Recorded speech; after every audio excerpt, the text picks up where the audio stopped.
Hello students, welcome once again. Again we are here to discuss on new topics of the rise of nationalism in Europe, which is the chapter first of class 10 history. In earlier classes we have already discussed about the various topics. Now we are going to discuss on these two topics. The first topic is new conservation. It's about new conservatism after 1815, and the next topic we are going to discuss is the revolutionaries. So these are also the two important topics of this chapter, and out of these topics there are some questions also which we will discuss later. So let's start today's class. New conservatism after 1815. As we have studied in earlier videos that in a war Napoleon was defeated, and ultimately now the Europeans power tried to establish their rule in France and other parts of Europe. I have also told you that during that time France, Italy, Germany, these were not a single state, but these were the group of territories. And now there was a new steps taken by the people in these regions that they want to form a nation. Now you can see that who were conservatives. Conservatives, it is an ideology like communalism, communitism. So these are some ideology. Conservatives, the ideology of conservatives are called conservatism. Conservatism, that means a policy. ISM refers to the policy of different ideology.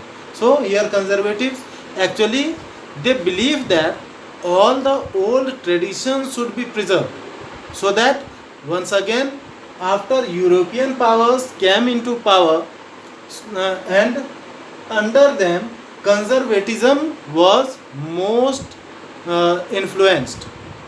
So now conservatives tried to establish their rule in France. What happened there?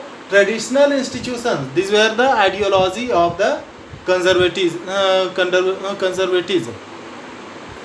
Traditional institutions of state and society should be preserved. They think that the old regime, their ideology, the traditions, the culture should be preserved. It's compulsory for any state or any nation. Modernization and modern principles can strengthen traditional institutions. Another thinking of these people or the conservatives was they want to adopt new philosophy also. That means they were the supporter of the modern techniques also, and they said that we should go ahead with the preservation of the old regimes, old ideology, old culture, tradition and traditional institutions, but we should go with the modern changes also. So what happened after that? The about this sentence, the things where they want some modernization were modern army and efficient bureaucracy. That means they need to modernize their army also. They understand that in the near future you cannot fought a war against any country with the old weapons or old traditional trainings. Now in 1815 Napoleon defeated, then after European powers came in, won this war and met at Vienna. Vienna एक जगह का नाम है, ठीक है. यहाँ पर European powers ने एक मीटिंग बुलाई. इस मीटिंग को होस्ट किसने किया? इस मीटिंग को होस्ट ऑस्ट्रिया ने किया, और ऑस्ट्रिया के चांसलर उस समय थे ड्यूक मेटरनिक. इनके लीडरशिप में ही इस मीटिंग को वियना में होस्ट किया गया और इस मीटिंग को ही वियना कांग्रेस का नाम दिया गया। अब यहाँ पर जैसा मैंने आप देख रहे हैं हैशटैग लगाया हुआ है यूरोपियन पावर। अब यूरोपियन पावर्स के मेन पावरफुल टेरिटरीज कौन कौन थे? तो ये ऑस्ट्रिया, पर्सिया, ब्रिटेन, ये कुछ ऐसे टेरिटरीज थे जो कि यूरोपियन पावर्स से बिलोंग करते थे। इन सब का उस पर ज़्यादा प्रभाव था। अब यहाँ पर जब मीटिंग हुई तो यहाँ पर एक समझौता तय किया गया, जिस समझौते को ट्रीटी ऑफ वियना ऑफ 1815 कहा जाता है, यानी वियना का समझौता, जो कि 1815 ईस्वी में पूरा किया गया। अब इस ट्रीटी में के द्वारा क्या क्या नए इम्प्लीमेंटेशन किए गए उसको देख लें। ये आपके लिए बहुत ही इंपॉर्टेंट क्वेश्चन है। What was treaty of Vienna and it's implementation, ये पूछा जा सकता है। ये 1 मार्क में भी पूछ सकता है। इन 1815 after Napoleon defeated, which treaty took place? It was Treaty of Vienna in 1815. Now, under this treaty, Bourbon dynasty restored. We have studied in earlier classes that in France, which empire was ruling there? It was Bourbon dynasty. And to remember, I told you that just remember the name of this key company, that is Bourbon. Okay. Now, then after, the territories annexed under Napoleon were lost by France. As we have studied this topic, we have also discussed that under the leadership of Napoleon, many territories was annexed by the France under the leadership of Napoleon. Okay, which was considered as the nationalist movement, national movement. Okay, now to stop French expansion, many steps had been taken. French expansion जिस तरह से हो रहा था, वो अपनी territory को जिस तरह से बढ़ाते जा रहे थे, तो उसको रोकने के लिए भी कई सारे स्टेप्स तय किए गए इस वियना कांग्रेस में। The territories lost by France with this treaty were given to Prussia, Austria and Russia. इस ट्रीटी के अनुसार जो टेरिटरी फ्रांस के हाथ से निकल गए, वो किन लोगों ने बांट लिया? जो यूरोपियन पावर्स थे उनके बीच में डिस्ट्रीब्यूट हो गया, और खासकर प्रूसिया, ऑस्ट्रिया और रशिया के बीच में। ठीक है, अब इसके बाद फिर देखिए, the conservative regime was autocratic. Autocratic क्या होता है? ये एक इस तरह का रूलिंग सिस्टम है जिसमें एक तरह से कह सकते हैं ये पूरी कंट्रोल में हर एक चीज़ को रखना चाहते हैं। यानी वो यही चाहते हैं कि उन चीज़ों के बारे में ही सोसाइटी में डिस्कस हो जिसे कि वो लोगों के साथ डिस्कस करना चाहते हैं। ऐसी कोई भी बात जो कि उस सोसाइटी के लिए या उस शासन के लिए, रूल के लिए गलत हो, उन्हें जो गलत लगता हो, ऐसा कोई भी डिस्कशन नहीं होना चाहिए। यानी कि वो पूरी तरह से, जिसे कि एक तरह से इसे डिक्टेटरशिप में भी हम लोग यही सारी चीज़ें देखते हैं, इस तरह के पॉलिसी को अडॉप्ट करते हैं और इसी को ऑटोक्रेसी कहते हैं।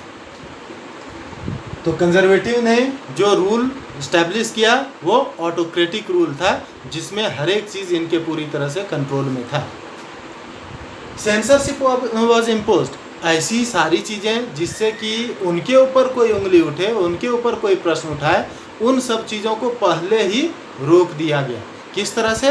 तो सेंसरशिप लॉ लागू कर दिया गया। यानी अब वही चीज़ समाज के पास जाएगा या न्यूज़पेपर्स में छपेगा जो कि ऑटोक्रेटिक रूल यानी कंजर्वेटिव रूल के द्वारा इम्पोज किया जाएगा, या जिसे कि छपने के लिए कहा जाएगा, ऑर्डर दी जाएगी। The French revolution became inspiration for other revolutions in Europe and other parts of the world. अब फ्रेंच रेवोल्यूशन तो समाप्त हो गया जब 1789 में इसकी शुरुआत हुई, लेकिन यह एक रोल मॉडल बन गया, यह एक एग्जाम्पल सेट कर गया लोगों के सामने कि यदि हम लोग एकजुट होकर लड़ें तो किसी भी तरह की व्यवस्था हो जो कि हम लोग नहीं चाहते हैं कि यह व्यवस्था रहे, ऐसी व्यवस्थाओं को हम लोग हटा सकते हैं, उखाड़ कर फेंक सकते हैं।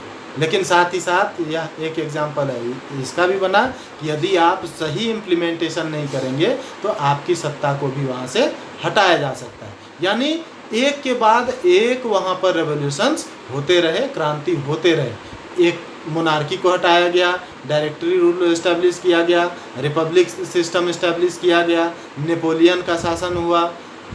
इसके अलावा हम लोगों ने पढ़ा था जैकोबिन्स क्लब के बारे में पढ़ा था, उनका भी शासन रहा, लेकिन कोई भी स्टैब्लिश नहीं हो पाया, कोई भी फॉर्म होकर शासन नहीं कर पाया।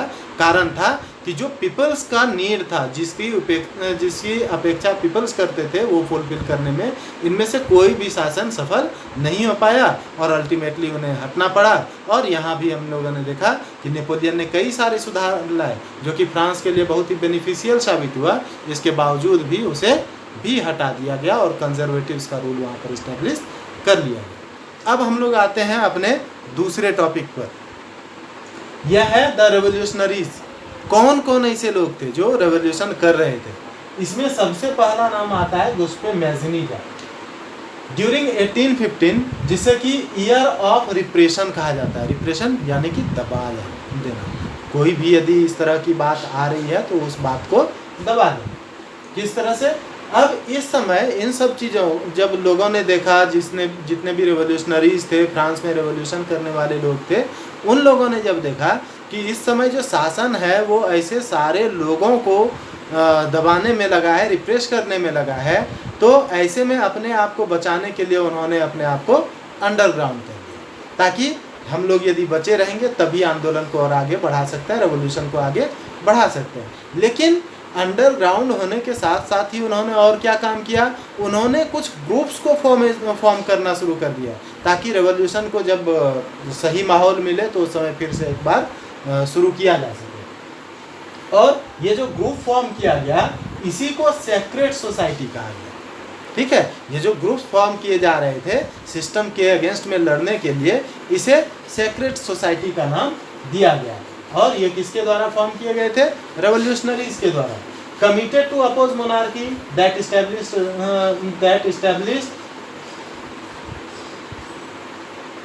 After treaty of Vienna. Treaty of Vienna के बाद कंजर्वेटिव्स का रूल लागू हो गया था, उन्होंने रूलिंग करना शुरू कर दिया था, तो इसका अपोज करना इन्होंने हमेशा जारी रखा। ठीक है, और ये चाहते थे कि मोनार्की कभी भी नहीं रहे, एक डेमोक्रेटिक सिस्टम ही इम्प्लीमेंट में आना चाहिए। अब है गुस्पे मैज़नी, सबसे पहला रेवोल्यूशनरी और सबसे फेमस। ठीक है, इसने क्या किया? बॉर्न इन इटली, ये यूनिफिकेशन ऑफ इटली में भी आप पढ़ेंगे। तो इटली को एकजुट करने के लिए, जैसा कि मैंने आपको बताया कि इटली कोई उस समय देश नहीं था, ये ग्रुप ऑफ टेरिटरीज था। ठीक है, तो इसमें देखिए born in Genoa in Italy, Genoa Italy का एक जगह है जहाँ पर 1807 में इनका जन्म हुआ। इटली यहाँ पर हैशटैग लगाया हुआ है, जिसमें देखिए small groups of territories like Sardinia and Piedmont, इन छोटे छोटे टेरिटरीज से ही यह ग्रुप बना हुआ था। At the age of 24 years 1807 में इनका जन्म हुआ, और 1831 यानी 24 साल की जब उम्र थी तो रेवोल्यूशनरी एक्ट करने के कारण, कहाँ पर? तो लिगुरिया में इन्होंने रेवोल्यूशन किया था, अटेम्प्ट किया था। इसके कारण से उन्हें अरेस्ट किया गया और उन्हें एग्जाइल कर दिया गया। एग्जाइल मतलब क्या होता है? एग्जाइल का मतलब हुआ कि उन्हें देश से निकाल दिया गया। फाउंडेड सेक्रेट सोसाइटी, बाहर भागने के बाद उन्होंने यंग इटली का फॉर्मेशन किया मार्शलीज में, और यंग यूरोप का फॉर्मेशन किया बर्ने में। ठीक है, अब गुस्पे मैज़नी का मानना क्या था? God had intended nation to be a natural unity of mankind, यानी एक नेशन को इस तरह से ये देखना चाहते थे कि मैनकाइंड के लिए, लोगों के लिए नेशन एक क्या है? एक नेचुरल यूनिटी, एक प्राकृतिक एकता का एक स्वरूप है नेशन, और इसको बनाए रखना चाहिए। लेकिन ड्यूक मेटरनिक, जो कि हम लोगों ने पढ़ा था यहाँ पर, ऑस्ट्रियन चांसलर थे, उन्होंने इसके बारे में क्या कहा? गुस्पे मैज़नी के बारे में कारण तो बिल्कुल समझ में आ रहा होगा आपको, क्योंकि गुस्पे मैज़नी मोनार्की को अबॉलिश करना चाहता था और डेमोक्रेसी को इस्टेब्लिश करना चाहता था, और जिस व्यवस्था को गुस्पे मैज़नी चेंज करना चाहता था, उस समय वो व्यवस्था किसके कंट्रोल में थी? ड्यूक मेटरनिक के। हम लोग इस चैप्टर में कई सारे ऐसे वर्ड पढ़ेंगे जिस नाम पर आज कई सारी कंपनी आप देखेंगे, जैसे ड्यूक एक कंपनी है। ठीक है, बर्बन हमने पढ़ा ही। अब ड्यूक मेटरनिक का गुस्पे मैज़नी के बारे में क्या सोचना था? उसने कहा था most dangerous enemy of our social order, हमारी जो सामाजिक व्यवस्था है उसका सबसे बड़ा दुश्मन ड्यूक मेटरनिक ने गुस्पे मैज़नी को बताया। ठीक है, कई सारे इसके आएंगे थॉट्स। ठीक है, तो इस तरह से मैटरनिक ने हमेशा कोशिश किया कि गुस्पे मैज़नी को सक्सेसफुल नहीं होने दिया जाए, लेकिन गुस्पे मैज़नी ने भी अपना हार नहीं माना और उसने अपना प्रयास जारी रखा। और हम लोग आगे जब बढ़ेंगे तो उसमें एक टॉपिक आएगा जिसमें हम लोग पढ़ेंगे unification of Italy, unification of Germany. तो उसमें देखेंगे कि गुस्पे मैज़नी का क्या रोल रहा था। ठीक है, तो ये 1 मार्क का क्वेश्चन रहता है, who was the founder of Young Italy, what were the secret groups founded by the Giuseppe Mazzini, who was the founder of the Young Italy and Young Europe, where was Giuseppe Mazzini found the Young Italy secret society in Marseilles. So you should remember this. हम लोग अगले video में जिन topics पर discuss करेंगे वो होगा the age of revolution, यानी 1830 से 1848 का समय, और the romantic imagination and the national feeling. In 2 topics के ऊपर हम लोग अगले वीडियो में डिस्कस करेंगे। उम्मीद है आपको ये वीडियो पसंद आया होगा। यदि आपको ये वीडियो पसंद आए तो लाइक ज़रूर करें, सब्सक्राइब करें चैनल को, ताकि आपको नए नए वीडियोस के बारे में नोटिफिकेशन मिलते रहे। तो एक बार फिर से मुस्कुराते रहिए और सेफ रहिए, घर में रहें, सेफ रहें। थैंक्स।